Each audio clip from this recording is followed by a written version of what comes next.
Hello everybody, it's Monaco again. Your second lecture notes here. We're going to cover the units vocabulary so you can get ready for the words of atomic theory. Let's get into it. So these are kind of an alphabetical order, but we will not address them in this particular order in the year. As per request, I've given some more visuals to the definitions so that you can visualize what these things are. So an anion is when you have an ion with a negative charge because it had gained an electron. See that picture again. See the gaining of an electron on the left hand side there, plus an electron makes an anion. Okay, so we gain electrons, become an anion. An atom. Well, that's the ubiquitous picture of what an atom is. This is a Bohr model type of an atom picture. An atom in itself is the smallest unit of an element that maintains the properties of that element. Okay, that is the textbook definition. Atomic mass. Atomic mass is, well, related to the subatomic particles called protons and neutrons. You add them together to find the atomic mass. It's an atom, the mass of an atom expressed in atomic mass units, which is protons plus neutrons again. Okay, an atomic number. It's different than the mass. The atomic number of an element is what identifies it as lithium, gold, hydrogen, etc. The protons determine the atomic number. In this particular example, there are 4 protons in the nucleus. So that's the definition. It's the number of protons in the nucleus of an atom, and the same for all atoms of an element. So all hydrogen atoms have 1 proton and an atomic number of 1. It's how we define a hydrogen atom. A cation. Well, a cation is opposite of an anion, and it's when an atom loses an electron. So you can see on the left we have a positive and a negative charge there, and on the right we just have a positive charge there, that's the cation, and the electron left. So we've got an ion that has a positive charge because it lost an electron.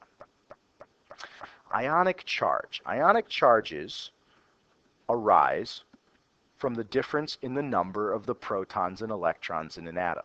You can see here with fluorine, there's the same number of protons and electrons, so it has a net charge. It is not an ion.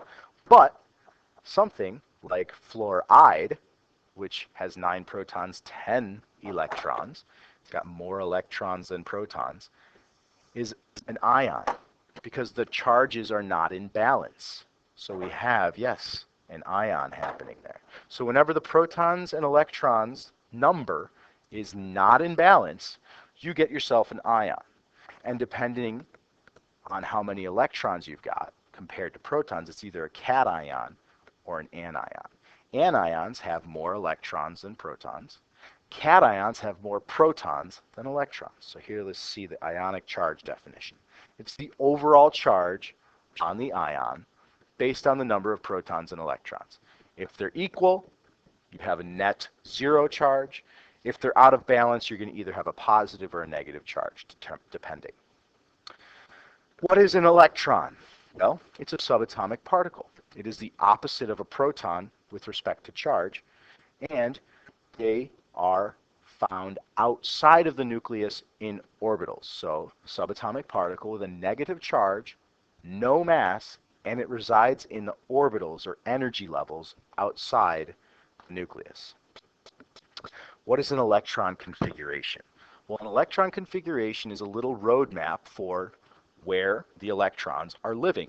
What energy level are they residing in most often? You can see here they come as sequences with dashes in between. Okay? You can kind of think about it as an electron address.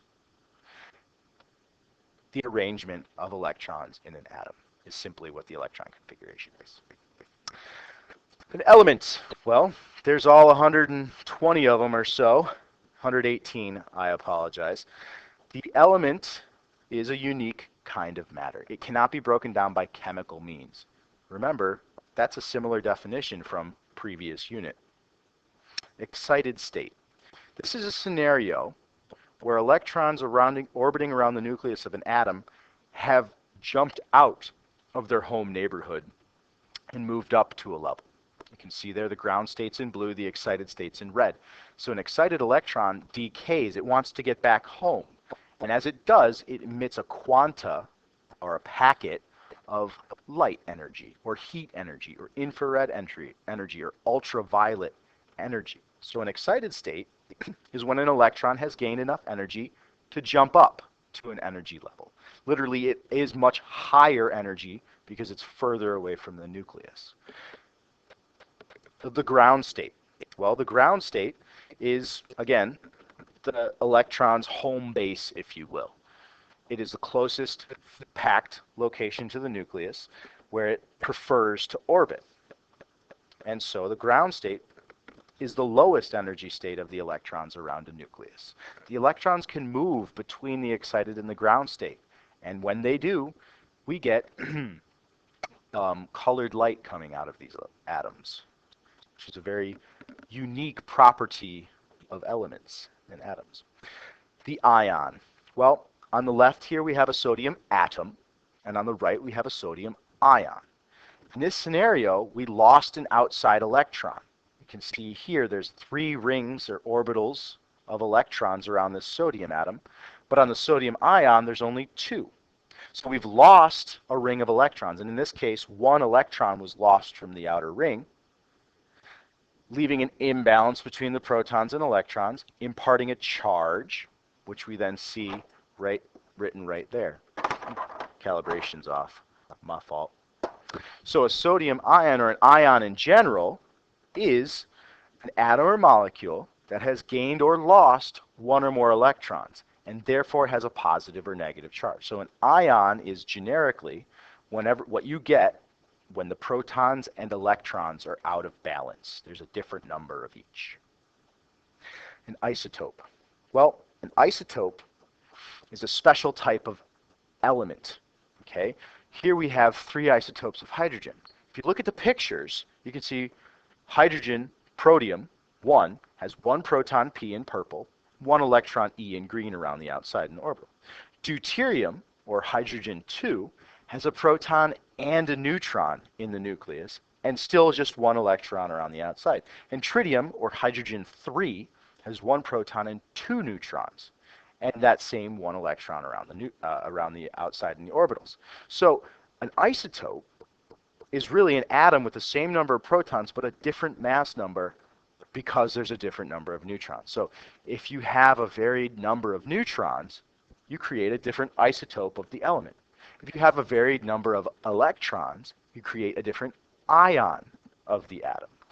That's all there is to that. Bohr model. This is a map of an atom, one type of a map of an atom. The Bohr model is intended to show you the protons, neutrons, and electrons in an atom and their locations. The Bohr model shows you all the locations for the electrons, protons, and neutrons. So it's a diagram showing the nucleus, that was the center with the protons and neutrons, with all the energy levels and electrons. Remember, energy levels and orbitals are synonymous. They mean the same thing. A neutron. In itself, a neutron resides in the nucleus. In this picture, they're red. Neutrons are a subatomic particle with no charge. It's found in the nucleus. It has a mass of 1 atomic mass unit. Nuclear charge. Well, the nuclear charge is the charge in the nucleus. So from this picture, we can see this nucleus has 3, 6, 7 protons, it looks like, and protons are positively charged. So the nuclear charge for this particular example is positive 7. The proper definition is the charge of the nucleus equal to the number of the protons. Okay, so when we say nuclear charge, we're talking about how many charges of positive or sense are in the nucleus. When we talk about ionic charge, we're talking about, okay, compare the protons to the electrons. Is there a balance or an imbalance? An orbital. This is a complex diagram of the true shape of the orbitals. We simplify those when we draw rings around the nucleus to show the energy levels in a Bohr model. But in reality, they have unique shapes and domains and rules of how they're filled. We've simplified that. Generally, An orbital is a region of atom with the highest probability of finding an electron. Electrons do not travel in orbits like planets around the sun do in those basic models that we just showed you. They actually travel more erratically and unpredictably. So that's why we call it highest probability of finding an electron. A proton. Back to that picture. Protons are positively charged. They're found in the nucleus. They have a mass of 1 atomic mass unit, and it determines the atomic number of the element. So it's a subatomic particle with a positive charge. It's in the nucleus and determines the atomic number. Valence electrons. These are special electrons. Okay? The valence electrons are the outside rings, the outermost orbitals electrons. These are the ones that are involved in chemical reactions. So you can see here, this atom has 2, 4, 6, 7 valence electrons. Chlorine. This atom has also 2, 4, 6, 7 valence electrons. Likewise with bromine and iodine. The valence electrons are of interest because they're the ones that determine chemical reactivity down the line. Valence electrons, by definition, are in the outermost energy level, or the outermost orbital, and they determine those chemical properties. A Lewis dot diagram. It's a diagram of an atom showing an element symbol and the valence electrons only. So a Lewis dot diagram for sodium would have a symbol for sodium and just the dot representing the valence electron. For chlorine, we would have the symbol for chlorine, and then just the dots representing the valence electrons. Instead of having to draw all those circles and orbitals, we can simplify our notation so that it fits more in line with our paper. So thank you for watching. See you in class.